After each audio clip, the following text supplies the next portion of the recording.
ധാരാളം ചെറുപ്പക്കാര് പ്രവാസികളാകുന്ന സഹോദരങ്ങൾ, പ്രത്യേകിച്ച് മുസ്ലിം യുവാക്കൾ ഇന്ന് ഗൾഫിൽ നിന്ന് പറയാതെ വീട്ടിലേക്ക് വരുന്നവരുണ്ട്.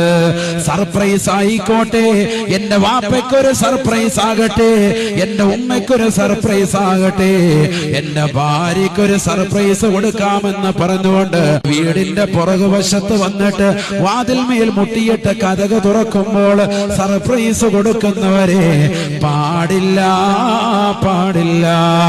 യാത്ര കഴിഞ്ഞു വരുമ്പോൾ അത് നിന്റെ ഭാര്യയായിരുന്നാലും, അത് നിന്റെ ഉമ്മയായിരുന്നാലും, കുടുംബമായിരുന്നാലും അവരെ അറിയിക്കൽ ഇസ്ലാമികമായ ചര്യയാണ്. അറിയിക്കാതെ ഈ രീതിയിലുള്ള സർപ്രൈസ് ഇസ്ലാമിന് അന്യമാണ്, അന്യമാണ്. പരിശുദ്ധ പ്രവാചകൻ പഠിപ്പിക്കാത്തതാകുന്ന ചര്യയാണ്. ഹബീബായ നബി തങ്ങൾ ചെയ്യാറില്ല. യാത്ര കഴിഞ്ഞ് വന്നാലും, ഏത് യാത്ര കഴിഞ്ഞ് പ്രവാചകൻ തിരിച്ചു വന്നാലും തന്റെ കുടുംബത്തിലേക്ക് നേരത്തെ തന്നെ ആളെ പറഞ്ഞേക്കുമായിരുന്നു. ഹബീബായ നബി തങ്ങൾ പുറപ്പെട്ടിട്ടുണ്ട്, ഇന്ന ദിവസം എത്തുമേ, എത്തുമേ. യാത്ര കഴിഞ്ഞ് വരുമ്പോഴുള്ള ഇസ്ലാമികമാകുന്ന ചര്യയാണ്, ചര്യയാണ്.